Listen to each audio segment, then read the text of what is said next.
में उस समय आम जनता में कुछ ऐसे लोग थे जो विकास दुबे के मरने पे खुश हो रहे थे, जो मुसलमान थे। आज अतीक अहमद के मरने पे हिंदू लोग खुश हो रहे हैं। ये नफरत की राजनीति भाजपा ने खड़ी की है कि आतंकियों में भी तुम धर्म ढूंढने लग चुके हो। ये आप लोगों की कमी है कि उमेश पाल हिंदू था तो हम उसका साथ देंगे, अतीक अहमद मुसलमान था हम उसका साथ देंगे। रखो, सच्चाई ये है कि हमारे देश के अंदर एक वकील आदमी अपने पेशे को बेच रहा है, एक डॉक्टर अपने पेशे को बेच रहा है। हमारे देश के अंदर आज अध्यापक नकली डिग्रियां बनवा के अपने पेशे को बेच रहे हैं। अरे कौन नहीं बेच रहा? आदमी अपने प्रोफेशन से धोखा कर रहा है। आप समझो इस बात को। एक लड़की का बलात्कार हो जाए, वकील आदमी को 10 लाख रुपए दियो, वो साबित कर देगा औरत बच्चलन थी, तुम्हारी बेटी बच्चलन थी, तुम्हारी बहन बच्चलन थी जिसका बलात्कार हुआ। आज हमारे देश के अंदर ये वकीलों की ताकत बन चुकी है जो आज न्याय के रक्षक बन के बैठे हैं। वो न्यायालय को ताक पे रखा है। किसी भी सच्चे मुसलमान को उसके लिए दर्द नहीं है। मुसलमानों को सवाल ये, रावण राज आया, योगी राज आया, मोदी राज आया, हमें इससे मतलब नहीं है।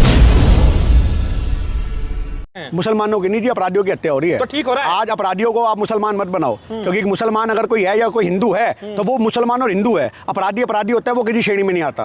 बस हम ये मानते हैं। तो सही हो रहा है क्या? देखिए, सही या गलत तो संविधान के हिसाब से तो आज बहुत चीजें गलत हो रही हैं। आज पूरे हिंदुस्तान को संविधान के हिसाब से देखा जाए तो किसान आंदोलन में जो आपको टेनी के लड़के ने जो गाड़ी चलाई किसानों के ऊपर, वो भी गलत था। अगर आप संविधान के हिसाब से देखो तो बहुत सारी चीजें गलत हो रही हैं। पर आज हमारे देश में सवाल यहाँ पे क्यों उठ रहा है कि एक क्राइम करने वाले आदमी को दूसरे क्रिमिनल ने मार दिया, तो मुद्दा ये नहीं होना चाहिए कि वो सही हो या गलत हुआ। मौत हुई है उन लोगों की, आज उनके समर्थन में लोग खड़े ना हो। सवाल सरकार से ये करे कि तुम्हारी कस्टडी में मौत कैसे होगी। सवाल ये बनता है, आपका सवाल गलत है। सवाल ये नहीं बनता कि आप उसके साथ हो या नहीं हो। हम अतीक के साथ क्या, हम किसी के साथ नहीं है जो गुंडा आदमी है, जो देश में हमारे देश में आग लगाने का काम कर रहा है, देश के लोगों को मार रहे हैं, पीट रहे हैं, हम उसके साथ खड़े नहीं हो रहे। पर सवाल ये आता है कि संविधान को ताक पे रख के ये काम होंगे तो लोग सवाल करेंगे। आज तुम्हारी कस्टडी में आकर के पुलिस के दायरे में घुस करके लोग मारेंगे और पुलिस पीछे हाथ बंधे खड़ी रहेगी और रिवॉल्वर नहीं निकालेगी, बंदूक नहीं निकालेगी, इनका गुंडों का इनकाउंटर नहीं करेगी, तो सवाल होंगे।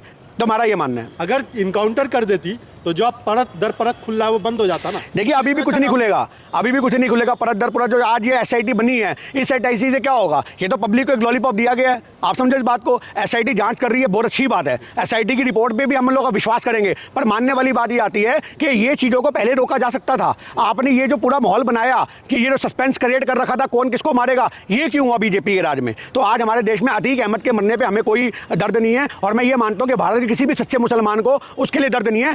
मुसलमानों को सवाल ये है कि जो भाजपा के अंदर ऐसे गुंडे पल रहे हैं उनका इनकाउंटर कब होगा। वो अपनी जगह ठीक है। आज उनको ये मानना है कि तुम हमारे लोगों को, हमारे धर्म के लोगों को, बेशक वो बदमाश हो, उनको मारो, हम तुम्हें नहीं रोक रहे। कोई भी मुसलमान गुंडागर्दी का समर्थन नहीं करता। पर उन अतीक अहमद का 10 साल तक मुकदमा, आप लोग उसकी हिस्ट्री पढ़ना, 10 साल तक मुकदमा कोर्ट में जजों ने नहीं सुनाया। डर फैसला सुनाने से डरते थे उसका। उनको पता था हमारी पुश्तों को खत्म कर दिया जाएगा। जब हमारे देश के अंदर जो रक्षक हैं वो डरेंगे, जब अतीक अहमद जैसे गुंडों से वो थर थर कांपेंगे, वकील उनके लिए पक्ष में खड़ा नहीं होगा, विपक्ष में कौन केस लड़ेगा, तो कैसे जज और न्याय के अकॉर्डिंग फैसला हो पाएगा? आज 10 साल पहले के आप रिकॉर्ड निकालो ना, ये तो बीजेपी की सरकार आई है, उस समय आप निकालो 10 जज ऐसे थे जिन्होंने फैसले नहीं सुनाया अतीक अहमद पे, उनको डर लगता था। आज हमारे देश में किसी भी गुंडे के समर्थन में अगर लोग खड़े हैं तो ये अपने आप में अपराध को समर्थन करना। आप इस बात का जवाब यहाँ से लो। आप अपराधी का समर्थन कर रहे हो, डेट मीन आप अपराध का समर्थन कर रहे हो। अतीक अहमद के ऊपर जो 100 मुकदमे थे आप उसका समर्थन कर रहे हो। आप समझो इनडायरेक्टली। आज देखिए, आज हमारे को नहीं पता राम राज आया, मेरी बात सुनो, राम राज आया, रावण राज आया, योगी राज आया, मोदी राज आया, हमें इससे मतलब नहीं है। हमें इससे मतलब है कि संविधान को मजबूत इतना कर दिया जाए कि ऐसे इनकाउंटर की जरूरत ना पड़े। बात समझने वाली बात यह है कि जो लोग ये देख रहे हैं कि योगी सरकार सिर्फ और सिर्फ मुसलमानों का इनकाउंटर कर रही है, तो मैं आपको ये रिपोर्ट दिखा दूं। देखो, ये अखबार की रिपोर्ट है। 2.5 लाख का इनामी आदित्य राणा ढेर। आप समझो, ये 2.5 लाख का इनामी आदित्य राणा ढेर, ये मेरठ की खबर है। और ये मैं आपको दूंगा, ये 13 अप्रैल की खबर है 2023 की। आदित्य राणा का मेरठ में कत्ल हुआ, मर्डर हुआ। आप समझो इस बात को। आदित्य राणा कौन हुआ? हिंदू हुआ। पर आज मानने की बात यह है कि आज हमारे देश में ये इनकाउंटर की नौबत क्यों आ रही है। मैं ये कहना चाह रहा हूं कि हिंदू का हो या मुसलमान का हो, इनकाउंटर की नौबत क्यों आ रही है? क्योंकि आज हमारे देश के संविधान को इतना कमजोर कर दिया भाजपा वालों ने कि संविधान के हिसाब से फैसले नहीं हो रहे। सरकार ने तो नहीं मारा उसे, गुंडों ने मारा है। तो यहाँ पे सवाल ये आ रहा है, मैं एक छोटी सी बात कर रहा हूँ। हाँ, तो चाहे वो इनकाउंटर फेक हो, पर उन्होंने तो उसको सही दिखा दिया ना कि इनके हाथ में भी तमंचे थे, पुलिस वालों ने अपना बचाव किया। क्या कर लोगे? साबित करो उस चीज को। आज मेरी बात सुनो, माफियाओं को मारना सही है या नहीं है, ये मुद्दा नहीं हो रहा। आज मुद्दा ये हो रहा है, मैं आज ये बात कहना चाह रहा हूँ, लोकतंत्र को मजबूत करने की जरूरत है। हमारा मुद्दा ये है, संविधान को मजबूत करने की जरूरत है। कांग्रेस पार्टी है, भारत का नागरिक हो, वो संविधान के साथ खड़ा है, वो अतीक के साथ नहीं खड़ा। आप जबरदस्ती हमें अतीक के फेवर में लेके आओगे तो हम नहीं खड़े होंगे। हमारा कहने का मतलब इन शॉर्ट में ये है कि संविधान को आज सरकार ने इतना कमजोर कर दिया है कि फैसले कोर्ट के आजादी से बाहर हो रहे हैं। आप संविधान को इतना मजबूत करो कि फैसले कोर्ट कचहरी के हिसाब से हो। पर आपको मैं एक बात बता दूं, ये वो गुंडे हैं, ये वो बदमाश हैं जो कोर्ट कचहरी को ताक पे रख करके अगर जेल में चले भी गए तो ये अंदर से बैठ के अपना साम्राज्य चलाते हैं। पंजाब के अंदर आप देख लो, आम आदमी पार्टी की सरकार है, लॉरेंस बिश्नोई वहां से वीडियो कॉल कर लेता है। आप समझो तिहाड़ जेल के अंदर कोई यादव है जो मुजरिम था, उसकी चाकू से गोद की हत्या कर दी गई। योगी सरकार को मैं कैसे देखता हूं, तो मैं योगी सरकार की विफलता मानता हूं कि तुम्हारे पास संविधान को मजबूत करने की ताकत नहीं है, तो तुम गुंडागर्दी से फैसले कर रहे हो। योगी सरकार के लिए दो स्टेटमेंट है कि आप संविधान को अगर मजबूत नहीं कर सकते तो आप जिस रिकॉर्ड से निकल के आए हो, जिस हिस्ट्री से निकल के आए हो, वहां आपको तमंचे समझ में आते हैं। क्योंकि इन लोगों के ऊपर खुद कितने ऊपर मुकदमे हैं, तो आज ये लोगों को यही भाषा समझ में आती है बंदूक और गोली की। इनको न्यायालय के फैसले समझ नहीं आते। हम योगी का समर्थन नहीं कर रहे, पर हम ये कहना चाह रहे हैं कि किसी गुंडे के मरने पे हमें छाती नहीं पीटनी चाहिए। गुंडे के मरने पे हमें कोई छाती नहीं पीट रहे। कांग्रेस ने सिर्फ लोकतंत्र को मजबूत करने की बात की है, संविधान को मजबूत करने की बात की है कि आपके राज में। अच्छा एक बात बताओ, आज पुलिस के राज में उसको मार दिया गया, तो कल को रोड पे चलने वाले आदमी को भी लोग ठोक देंगे पकड़ के। आप समझो, तो आज गुंडों को आज आप कह रहे कि सही हुआ, कल वो कहेंगे हम ये कह रहे हैं जनहित में। आप समझो, आप गाँव जाओ, आप यूपी में जाओ, आप मैं नहीं ये कह रहा, आप यूपी में जाओ, आपको यूपी के ना अंदर कॉलोनी में रहने वाले लोग बताएंगे जो अतीक अहमद के बगल में किराए पे मकान लेते हैं, उस कॉलोनी में डरते हैं, उनको डर लगता है। वहां जिन लोगों की जमीनें हड़पी हैं उनके आप इंटरव्यू लो, आपको पता लगेगा। जिन लोगों के घरों में बलात्कार हुआ उनसे पूछो, उनको पता लगेगा। अरे यार, आप तो मुजरिम का समर्थन कर रहे हो। मुजरिम का मरना हमारे देश में देश हित में है। आज सवाल होना चाहिए कि पुलवामा क्यों दबा दिया गया, सवाल होना चाहिए पुलवामा को खत्म किया जा रहा है। इसकी आड़ में तो ये जो जेल में है, तो इन्हें सब तो जेल में डालो ना, जेल में डालो। अगर उनका पुलिस के द्वारा मर्डर होता अतीक अहमद का, तो आप हम उसको गलत बताते, पर आज गुंडे मार के चले गए। कोर्ट कचहरी बंद करके और जो है ठोक दिया जाए सारे जेल में।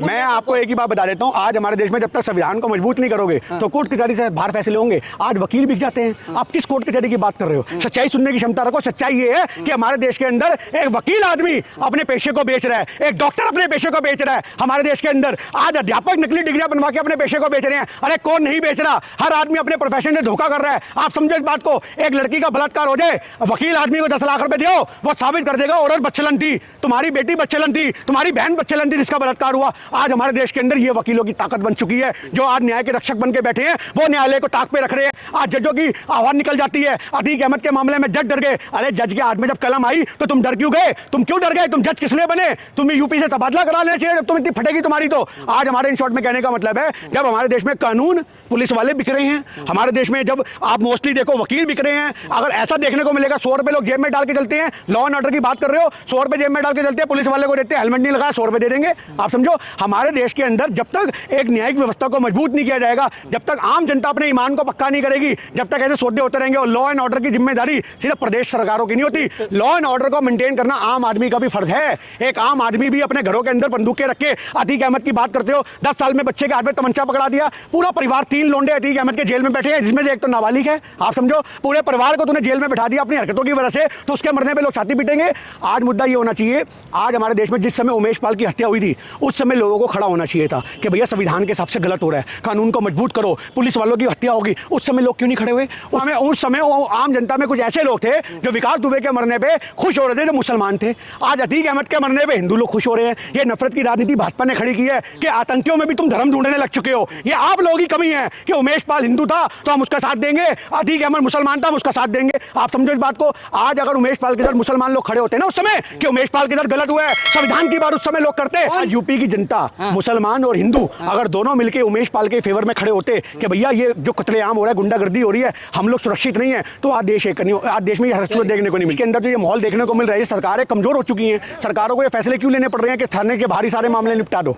क्यों लेने पड़ रहे हैं? क्योंकि आपको अपनी खुद न्याय व्यवस्था पे शक होता जा रहा है। आज संविधान को आप मजबूत नहीं कर रहे। आप क्यों नहीं एक ऐसा बिल बनाते? आप एक ऐसा मजबूत कानून बनाओ जिससे आज ये आपको नौबत ही ना है उनको ठोकने ठुकाने की। आपको पता होना चाहिए इनकाउंटर कब होते थे। इनकाउंटर तब होते थे जब बदमाश आदमी उनको मारता था पुलिस वालों को, तब इनकाउंटर होते थे। तब भी पुलिस की तरफ से एक इजाजत होती थी कि पैर में गोली मारो। ये तो सरेआम गोलियां मार रहे हैं। तो ये बदमाशों को खत्म नहीं कर रहे हैं, संविधान को खत्म कर रहे हैं, मेरा ये मानना है। लेकिन लोग तो डिमांड कर रहे हैं ना, मुख्यमंत्री योगी आदित्यनाथ लोग इससे डिमांड कर रहे हैं क्योंकि लोगों की सोच के अंदर एक हिंदू एजेंडा फिट कर दिया गया है। लोगों के दिमाग में एक चीज फिट कर दी गई है कि आज जो मुसलमान है वो टेररिस्ट है, सबको मारो। पर एक बात को मैं बता दूं, हिंदुस्तान का मुसलमान ना अतीक अहमद के साथ खड़ा है, हिंदुस्तान हिंदुस्तान का मुसलमान संविधान के साथ खड़ा है। हिंदुस्तान का मुसलमान ये सवाल कर रहा है कि जो 42 आदमी और हैं जिनके ऊपर 100 मुकदमे हैं, आप उनका इनकाउंटर कब करोगे? उनका अतीक अहमद के खड़े होने का स्टैंड नहीं है। आप समझो इस बात को। उनको किसी अतीक अहमद से कि मोहम्मदन है तो हम उसके लिए सॉफ्ट कॉर्नर रखेंगे। कोई भी हिंदुस्तान का मुसलमान सॉफ्ट कॉर्नर नहीं रख रहा अतीक अहमद के लिए। पर उनका जो दर्द है वो इस बात का है कि भाई अगर आप किसी को मुसलमान समझ के मारोगे, जय श्री राम के नारे लगा के मारोगे, तो सवाल यहाँ खड़े होंगे कि तुम्हारी न्यायिक व्यवस्था कमजोर है, उसको दुरुस्त करने की जरूरत है।